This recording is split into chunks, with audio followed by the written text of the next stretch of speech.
Hi, and thank you so much for joining me. And in today's video, as mentioned on Sunday, I'm going to be playing with Maggie Holmes Market Square. I'll be doing a couple of layouts using this collection just to show how versatile it is.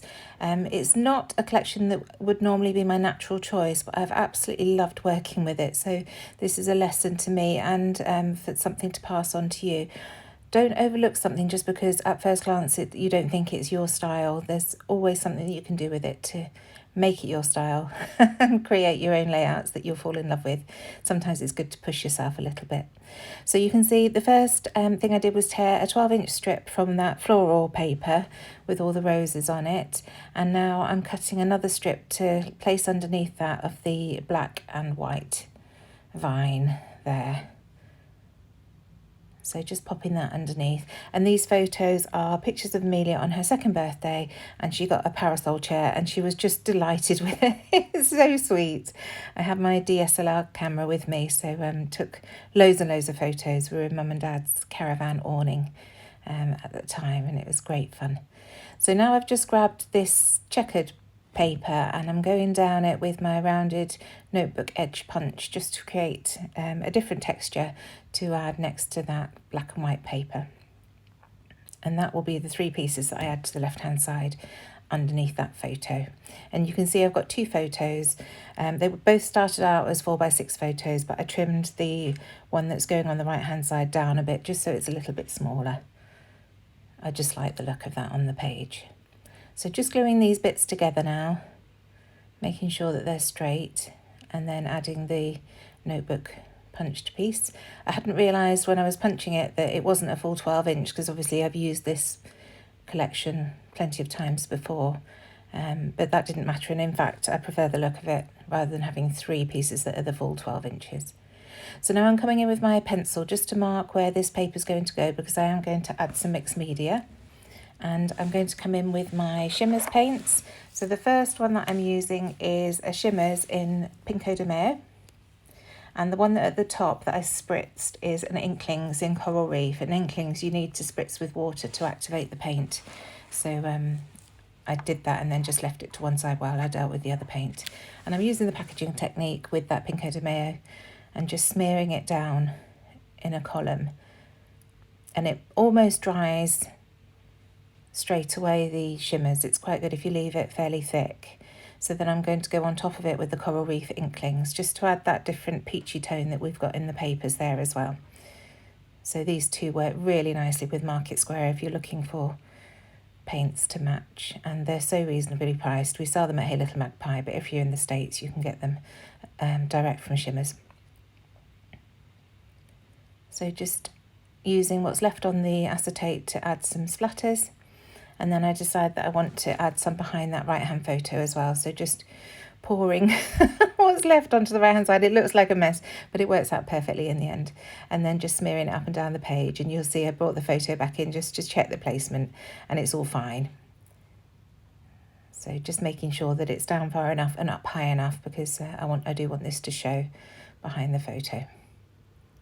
So just checking those two pieces, and I'm happy with that. So I should move that to one side to dry, and it doesn't take too long to dry because it's not too wet. So now I'm going to work on matting both of the photos, starting with the larger left-hand side photo. And I'm just working with the scraps that I've got from this paper. I love this heart piece, so I'm going to cut some of that off. And I'm building a mat, so none of the pieces fully cover the back of the photo, but I like that. I like jigsawing pieces together. I like having all the different colours showing. So starting with that heart piece, and then I'll add a piece of this pink floral. And once they're down, I'll keep on matting. So just distressing all the edges because I've got that torn edge on that floral paper. I want to continue the distressed look throughout the rest of the bits that I'm using on this page. So no need to do that left-hand edge because that's hidden by the photo. And once these two pieces are down, I can continue to build that mat. And I love the way those hearts show at the top of that piece of paper. So again, the same with this one, just distressing through in a little bit of the edges. And then I can pop that behind. And putting pieces diagonally like this is a great start, and you can just leave it like that with the other corners exposed, or you can keep layering more strips behind to fill those up, which is what I do. So in with this same black vine piece, and I was going to cut from that bigger piece and then remembered I had the bit that I chopped off at the beginning of the video, so just making do with that. Trying to use up all the scraps that I can. And again, distressing and then gluing. It's very therapeutic actually doing this, adding all these layers, working out what I want to add and where. So popping that there.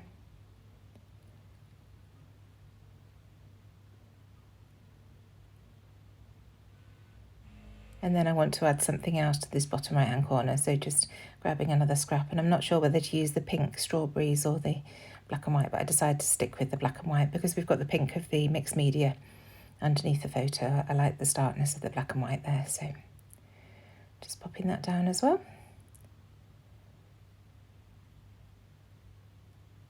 And now that's done, I can work on the right hand side photo. So again, starting with this heart paper, just because I love it so much.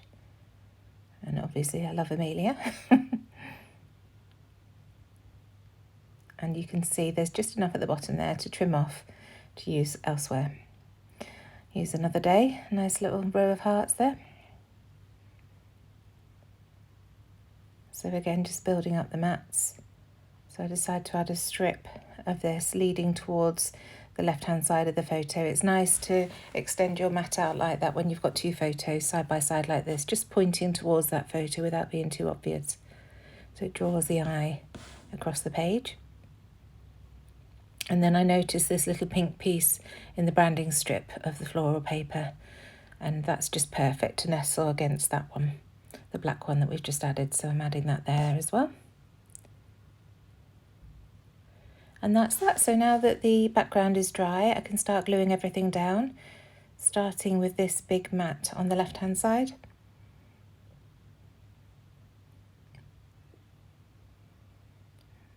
So just making sure that it goes right to the top and the bottom of the page. And then adding that photo mat. And I don't glue that down yet because I want to make sure that I've got the right hand photo in exactly the right place. So just positioning that roughly where I want it to go, and then making sure that the right hand photo is in the right place over that mixed media that we've created there. So now that's down, I'm going to pop this up on foam pads. I won't make you watch me sticking all those down. It's the usual 25mm Sticks 2 foam pads that I use. They are fantastic for this. And now I'm using the alphabet from the 6x12 sticker sheet to spell out the parasol. I don't have another R, so I couldn't put chair in that. So I'm using the stickers from the sticker rolls. One of the sticker rolls had alphabets on, these round alphabets, so just spelling out the word chair with those. So now onto the sticker book and seeing what I can find. And I really want to focus on these roses. I don't use flowers that often on layouts, so I want to get them used on these photos of Amelia because they're just perfect, and they go so well obviously with the roses paper that I've used on the left hand side of the page, because that's what they were designed for. So sometimes I hear the words coming out of my mouth and I think, what are you saying, Sarah? So this is the only bit of yellow really that I add to the layout, but I just felt it was very, very pink. And we've got that lovely mustard yellow or golden yellow in the roses paper. So I just thought this tiny yellow rose sticker would look nice there. And these are clear stickers, but they work beautifully on the mixed media and the white background. So I do like that. I know a lot of people aren't that keen on clear stickers, but it really doesn't bother me.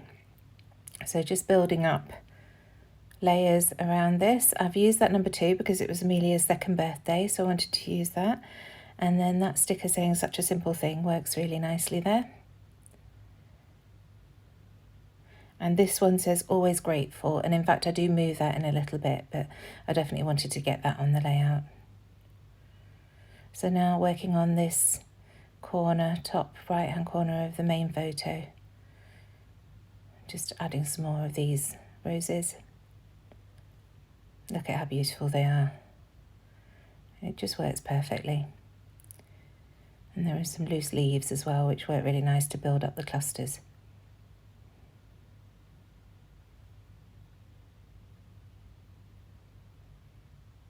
So having a look at these tags just to see if there's anything that I can add. And I find this little green one. And a pink one there. There is another green one that I add underneath that pink one in a second. I think the other one, was the other one blue? It was a bit too big anyway. But this one works nicely. And then I have to move all my title down. It's a good job these stickers aren't very sticky. I will go through and stick them down with some wet adhesive afterwards. I'm not sure if I did that on camera or not. So just moving all those down, I won't make you watch it. So now coming in with my journaling, and it's going underneath that pink sticker, and it simply reads, "Pretty sure this was a present for one of my aunties, you loved it." It's definitely the sort of thing that they would have bought her. But she was so happy, and we had it in the garden for years actually, until she grew out of it. Both of them got one. So you can see I'm just moving that always grateful sticker down underneath the journaling, and then finding something to fill that gap under the photo. And I find this from the puffy sticker sheet, and it just says wonderful, and I think it works really nicely there. It's the right size and the sentiment's definitely correct. So again, these are the sticker rolls, and it's a little blue circle with a pink rose on. And then that's a little bird. And now these are little starbursts, so I just find 3 in the colours that I've used on the layout to scatter around. And you can see how that title and the embellishment cluster on the second photo have sort of joined the 2 photos together. So it draws the eye right across the page. Really pleased with how this page came out. So I'm just adding the date, I'm handwriting the date, 17th of June 2009. And that's it. Thank you so much for joining me. I really hope you've enjoyed this process video. Do give me a thumbs up and subscribe to my channel if you enjoy my videos. I do upload 3 times a week, Tuesday, Thursday and Sunday. Thanks again. Bye.